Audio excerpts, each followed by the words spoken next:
casual, depois desse feriado, estamos de volta, né?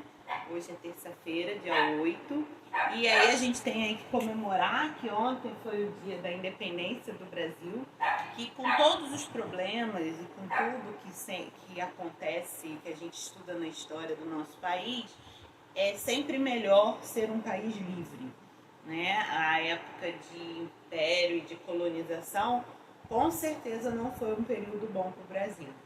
Então, se hoje a gente não vive uma situação ainda melhor, infelizmente estamos tentando melhorar, mas é melhor do que ser dominado por um outro povo que pensa diferente, que tem outras ideias, que tem outra cultura, né? Então, já sofremos demais com isso no período da colonização e no período do Império também.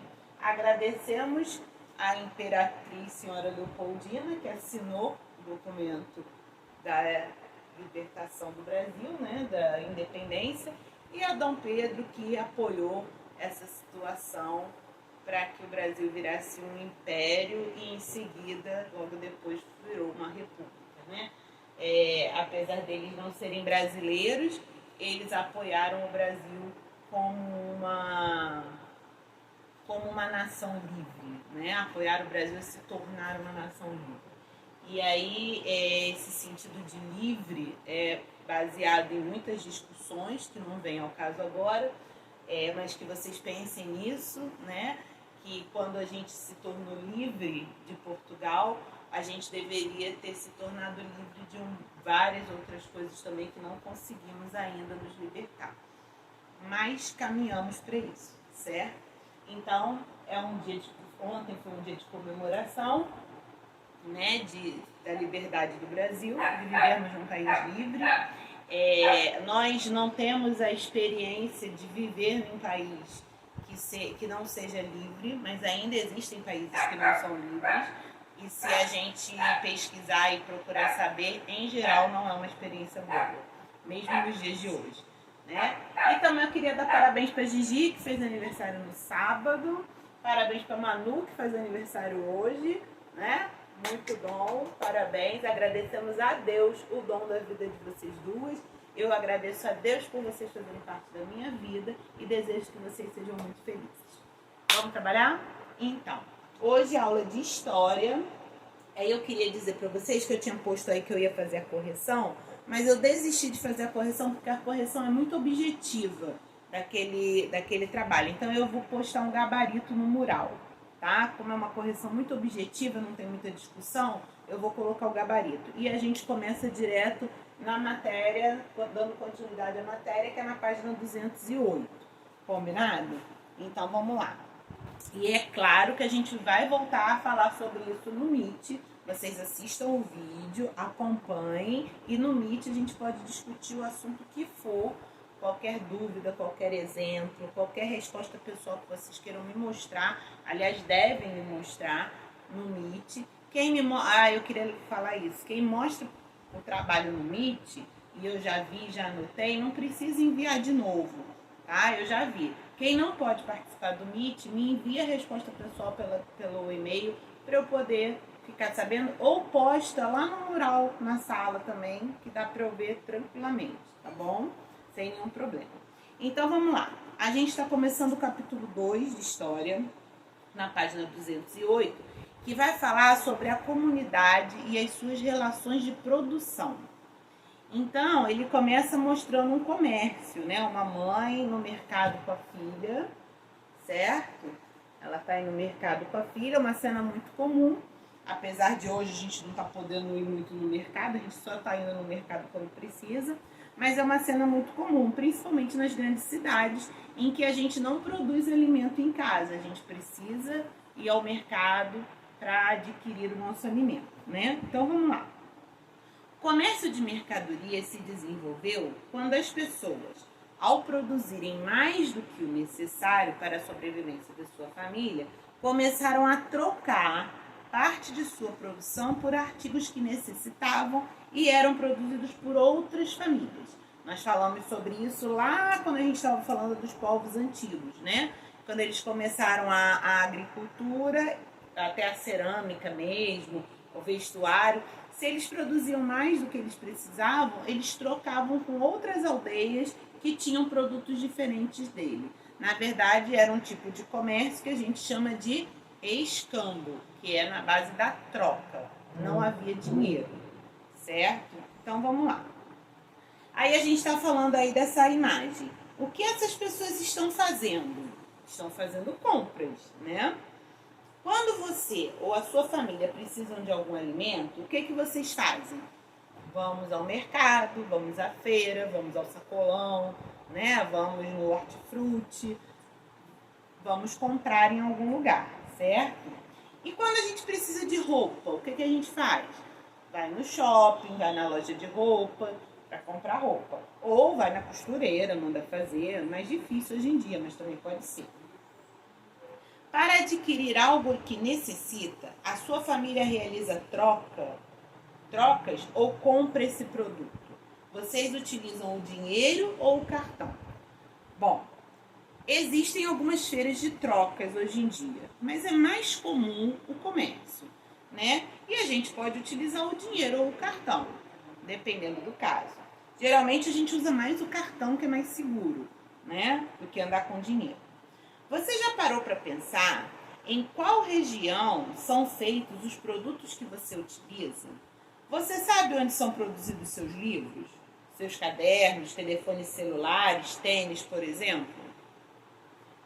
Hoje em dia, muita coisa que a gente compra é feita na China, né? Quer dizer, lá do outro lado do mundo.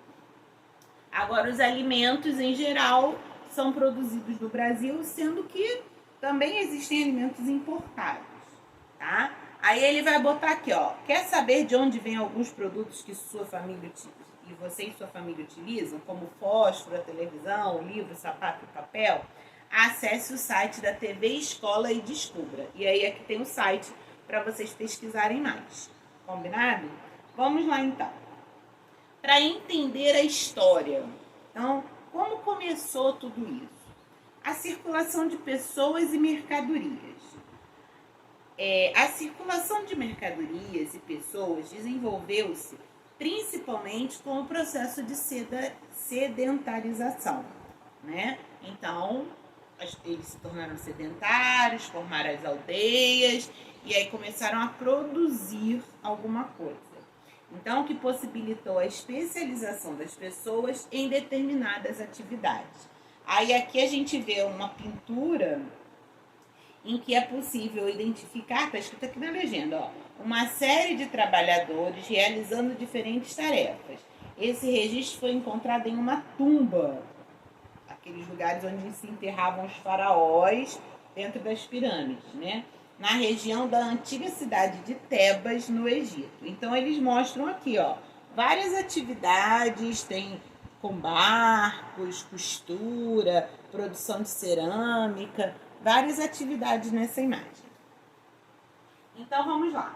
Essa pintura representa algumas atividades, a gente já vai respondendo, que aí depois já não precisa nem corrigir, né? Então, vamos pensar aí, olha bem, perceba bem as imagens que você vê, o que eles estão fazendo, o que esse pessoal aí está fazendo. Então, o que eles estão produzindo? Já falamos, né? Então, olha só, página 209, número 1. O que eles estão produzindo? Então, a gente vê aí, eles estão fazendo a colheita de alimentos. Tá vendo aí? Estão fazendo cerâmica, né?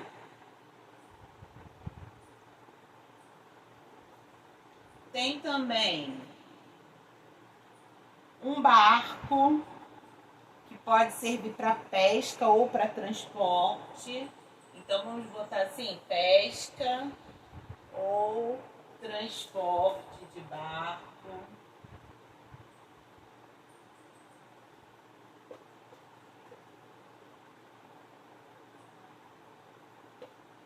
Tem também aqui, ó, uma pessoa costurando, no último quadrinho tem uma pessoa costurando.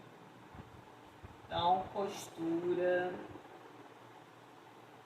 E deve ter outras coisas aí que a gente não está conseguindo identificar, certo? Aí ele fala assim: observe o trabalho dos artesãos fazendo vasos de cerâmica.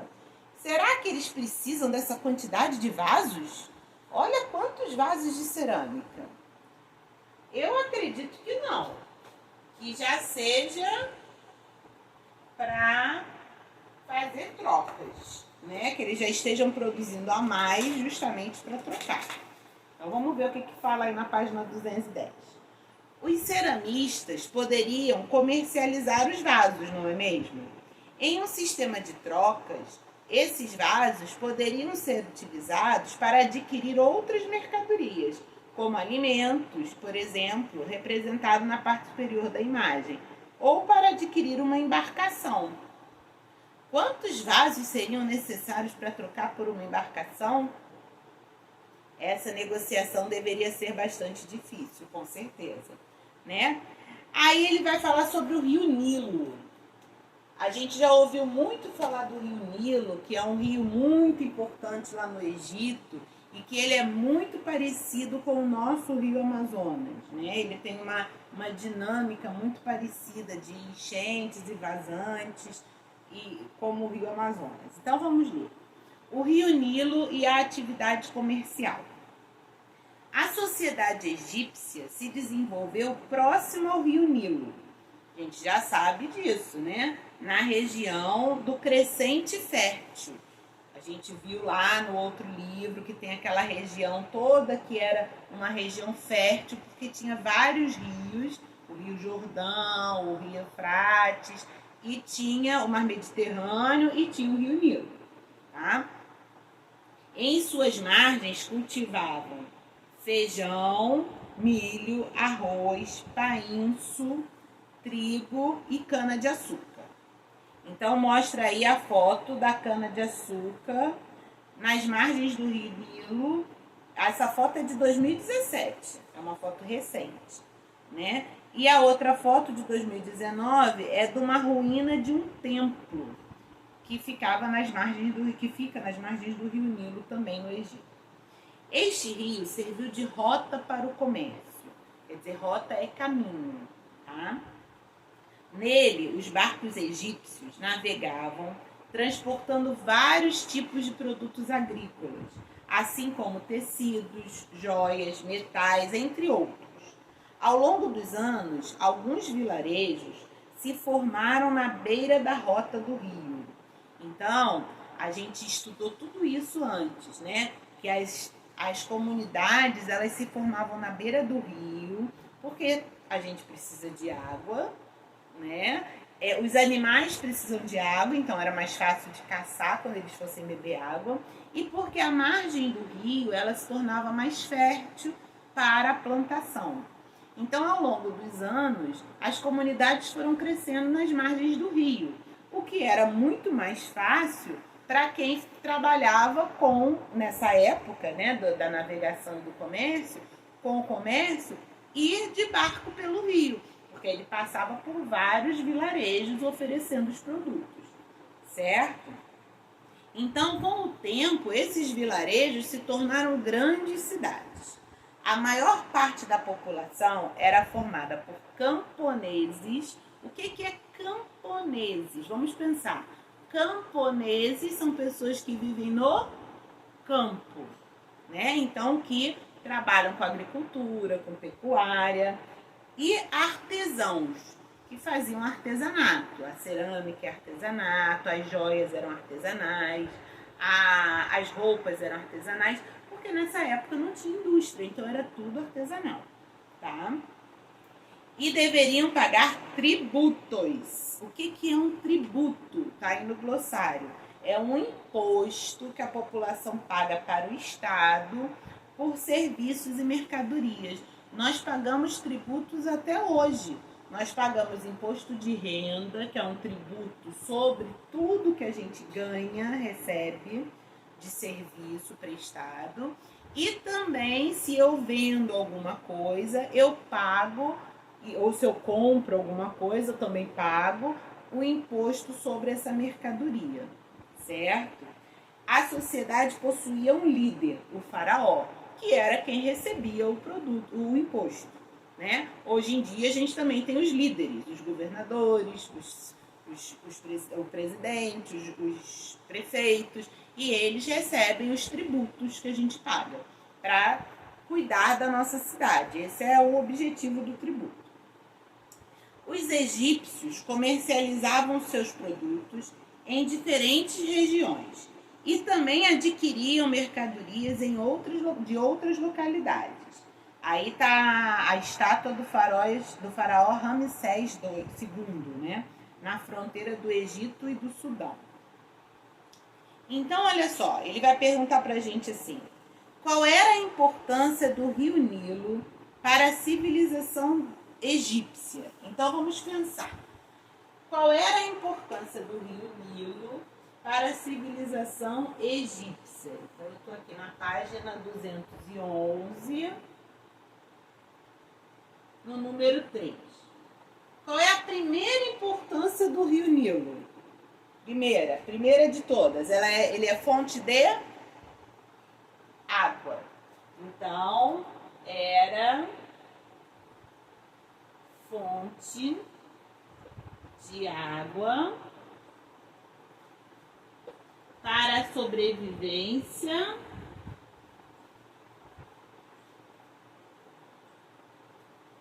ou seja, para beber mesmo, né? Para a plantação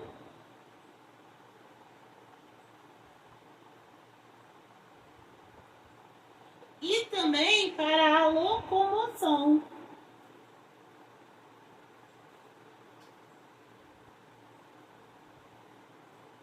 A gente não acabou de falar que as mercadorias eram levadas aos vilarejos de barco pelo Rio Nilo? Então, olha a importância do Rio Nilo para essa população. Além da água, deixa eu ver se eu esqueci alguma coisa. Não, exatamente. Então, além da água, de ser fonte de água para a sobrevivência, ele também era água para plantação, né? E era o meio de transporte, não tinha estradas. As pessoas se locomoviam pelo rio e iam de vilarejo em vilarejo pelo rio.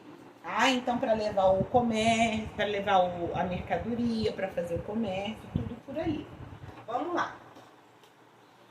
Com o desenvolvimento do comércio, ao longo do rio Nilo, surgiram vários vilarejos. Leia a descrição de um desses locais. Então, tá aí nesse retângulo azul. Nos vilarejos havia casas maiores e menores. Os bem instalados na vida calçavam sandálias e se vestiam de linho importado do Egito. Os demais andavam descalços. Todos se adornavam com colares, pulseiras, braçadeiras e tornozeleiras. Esse livro, ele se chama esse trecho, ele está no livro A Enxada e a Lança, a África antes dos portugueses. Então, ele está falando de algum vilarejo africano, né? Que o Egito fica na África, hein, gente? Presta atenção. Algum vilarejo africano que tinha já uma diferença social. Vocês veem que ele está mostrando uma diferença social?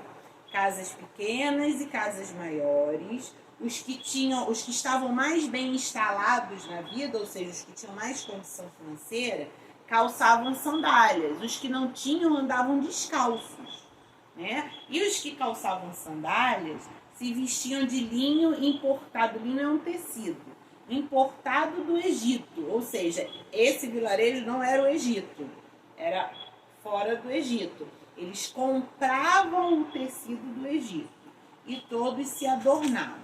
Então vamos ver qual é a pergunta que eles vão fazer. É possível afirmar, acabei de falar, é possível afirmar que nessa sociedade havia diferenças sociais entre as pessoas? Sim, claro que havia, né? Olha quando ele fala aí, casas maiores e casas menores, uns com sandália, outros descalços. Então, havia diferenças sociais entre as pessoas. A gente está vendo aí que não eram todos iguais. Como era antes, olha só como é que já tem uma diferença. Quando a gente falou lá das primeiras civilizações, quando uns saíam para caçar, outros ficavam em casa na aldeia cultivando, e depois tudo era dividido entre todos, era uma comunidade igualitária. Todos tinham direito a tudo e o trabalho de um era em benefício de todos. Aqui nessa época, nessa fase, já não era mais assim. A gente já tinha os que tinham mais condição, que tinham sandálias, que tinham roupa de linho, que tinham casas maiores, e aqueles que moravam em casas menores, que andavam descalços, que não tinham a mesma condição de um outro grupo, tá? Então vocês podem escrever aí com as palavras de vocês que havia diferença social, sim. Aonde que está no texto? O tamanho das casas, o fato de alguns estarem descalços e outros calçados, a situação de usarem linho importado do Egito, né? Então já havia uma diferença social.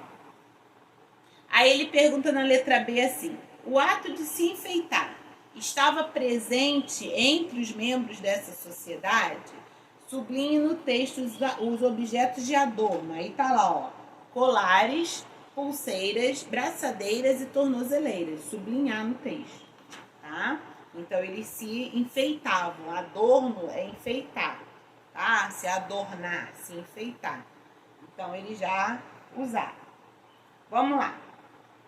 O mar Mediterrâneo e as rotas comerciais. Olha como o mar Mediterrâneo era importante e é até hoje. Muito importante, tá?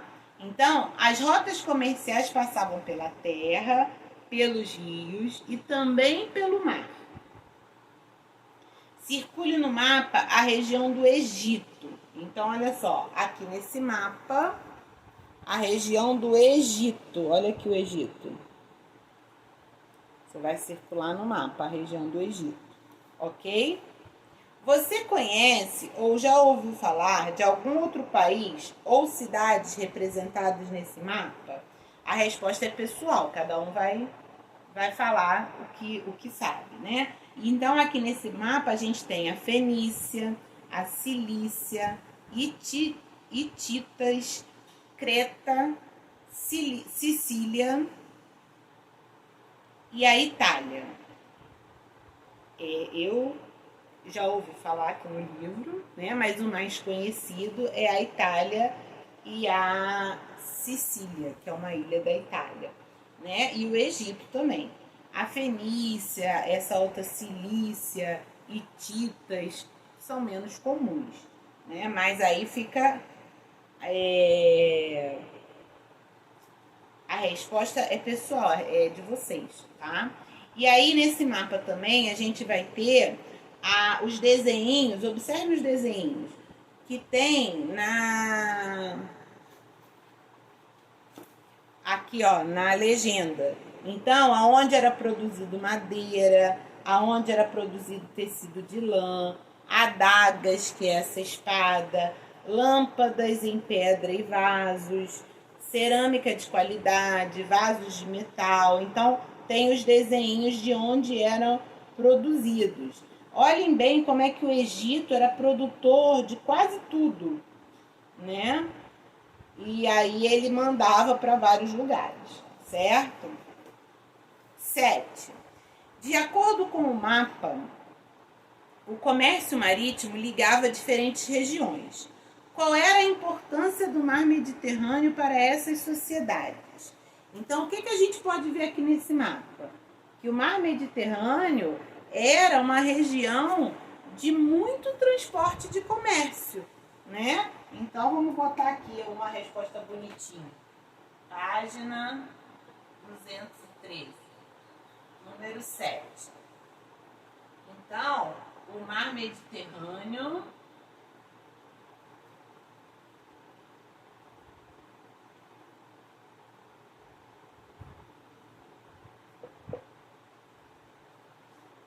tinha grande importância comercial.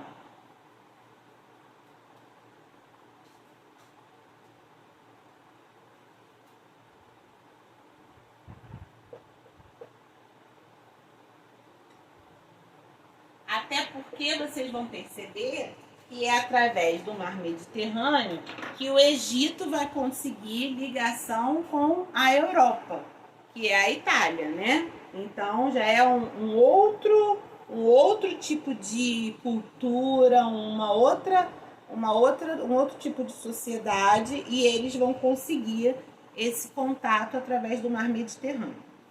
Vamos ler então agora sobre os comerciantes fenícios. Tá aqui a Fenícia, aqui do ladinho, certo? Entre as sociedades que viviam próximo ao Mar Mediterrâneo, os fenícios foram uma das que mais aprimoraram as técnicas comerciais. Esses comerciantes vendiam o que era produzido em seu território, como azeite, joias, vidro, e também revendiam o que compravam de outros povos.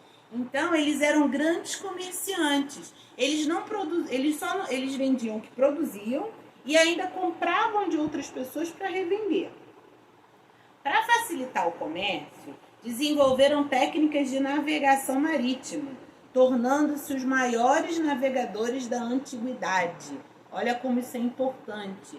Quem eram os maiores navegadores da antiguidade? Os fenícios, certo? Então, e eles foram responsáveis pela criação de um alfabeto. O alfabeto fenício possuía 22 letras, cada uma delas representando um som diferente. Foi criado para auxiliar os comerciantes em suas anotações. Está aqui do lado uma placa com o alfabeto fenício. Era um alfabeto diferente do nosso, né? Esse sistema era mais simples que outros sistemas de escrita utilizados na antiguidade. Por isso, o registro de informações era mais rápido com esse alfabeto. Isso ajudou muitos comerciantes em suas viagens. O alfabeto fenício influenciou outros povos da antiguidade, como os gregos e os romanos. Graças aos povos romanos, o alfabeto foi disseminado e tornou-se conhecido em grandes regiões da África, da Europa e da Ásia. É por isso que podemos dizer que o alfabeto que utilizamos até hoje se desenvolveu a partir do alfabeto fenício e de suas influências no mundo antigo. Então, esse alfabeto que os fenícios usavam não é o nosso alfabeto, mas é o precursor, quer dizer, ele veio antes. Foi a partir dele que se desenvolveu o nosso alfabeto, certo? Um alfabeto mais prático, porque os egípcios faziam aqueles hieróglifos muito difíceis, né, de desenhar. Então, vamos lá. A navegação pelo Mar Mediterrâneo contribuiu para o desenvolvimento das práticas comerciais e das técnicas aplicadas à navegação, e também para a circulação de pessoas, produtos e mercadorias. No decorrer do processo histórico e no desenvolvimento técnico, o ser humano passou a percorrer distâncias cada vez maiores para estabelecer a atividade comercial, certo? Então, vamos falar agora sobre o comércio na China. Outra localidade que causou uma significativa mudança na cultura dos povos foi a China. Além de possibilitar a troca de mercadorias, a rota terrestre, olha a mudança. Na China, a rota era terrestre, então havia estradas, né? A rota terrestre representou um intercâmbio cultural entre os habitantes e aqueles que utilizavam esse caminho para o comércio. Entre os aspectos que transformaram a vida dos povos do Oriente e do Ocidente, estava o contato com diferentes animais e vegetais, diferentes produtos, diferentes estilos de vida e religião. Então, a gente sabe que a China fica no mundo oriental, tem uma cultura muito diferente da nossa, né? E essa cultura começou a ser difundida para o mundo e a se misturar com outras culturas através dessas rotas comerciais. Tem uma gravura aí que ilustra uma caravana viajando em direção à China. Diversas rotas comerciais, realizadas tanto pelo caminho terrestre como pelo caminho marítimo, levavam à China. Essa região causou um grande impulso comercial a partir dos produtos nela desenvolvidos. Engraçado, parece que a gente está falando de agora, né? Mas, isso tem muito tempo. O papel, a pólvora, o relógio de sol, a fundição de metais de cobre, ferro e prata, entre outros. Então, a China foi a primeira a utilizar esses materiais e a difundir pelo mundo esses materiais. Os chineses modificaram a natureza e o modo de vida das pessoas com suas construções, produtos e invenções, como arreios para cavalos, o guarda-sol, a roldana. Aí tem aqui embaixo explicando que roldana é uma roda de metal ou madeira por onde passa uma corda ou corrente usada para erguer objetos muito pesados, né? Então a gente é usada até hoje a roldana em construções e tudo mais. Acho que até no sistema de elevador tem roldana também. O carrinho de mão com a roda no centro, a bússola que nós já estudamos, o sismógrafo. O sismógrafo é um aparelho que detecta terremotos, entre outros. Olha quanta coisa o povo chinês inventou e trouxe para o mundo, né? Por volta do ano 132, o astrônomo e matemático chinês Zhang Heng criou o sismógrafo, um aparelho bastante simples que consistia em um grande jarro de bronze, do qual saíam 8 cabeças de dragão, cada uma delas com uma pequena bola. No chão ao redor do jarro eram colocados 8 sapos, com as bocas abertas, cada um representando uma direção dos pontos das rosas dos ventos, lembra? Norte, sul, leste, oeste, nordeste, sudeste, sudoeste e noroeste. Tá? Então, os pontos cardeais e também os colaterais. Quando ocorria um tremor de terra, uma das bocas de dragão se abria, deixando cair a bola da boca no respectivo sapo. A posição do dragão que soltava a bola correspondia ao sentido de onde vinha o tremor. Dessa forma, era possível saber a direção em que ocorreria o terremoto. Olha que interessante, né? Hoje o sismógrafo é um aparelho muito mais tecnológico, né? Tem uma agulhinha super sensível, dá o grau do tremor, dá a distância, o epicentro e tudo mais. Mas na época já era uma grande evolução. Eles conseguiam saber da direção que vinha o tremor e já conseguiam se proteger de alguma forma, tá? Então ele mostra aí, a China possuía uma grande importância comercial na antiguidade. Com o objetivo de garantir a segurança do seu território contra possíveis invasores, foi erguida a Grande Muralha. Procurem na internet a Grande Muralha da China. Mais de 1 milhão de pessoas trabalharam na sua construção. É uma construção muito interessante. Aí vocês vão fazer a página 215 e a 216 é uma resposta pessoal. A 215 vocês vão responder, depois eu dou a resposta, tá? Depois eu corrijo. Quero que vocês preencham aí. A número 9 é uma resposta pessoal, porque ele quer saber quais os produtos que foram criados pelos chineses que são utilizados por você e sua família. Então, é muito pessoal. Vocês têm que responder e me mostrar no Meet ou me mandar pelo mural ou pelo e-mail. Vocês vão responder só essa resposta aí, depois a gente vai para a América, tá bom? Beijos e até a próxima aula.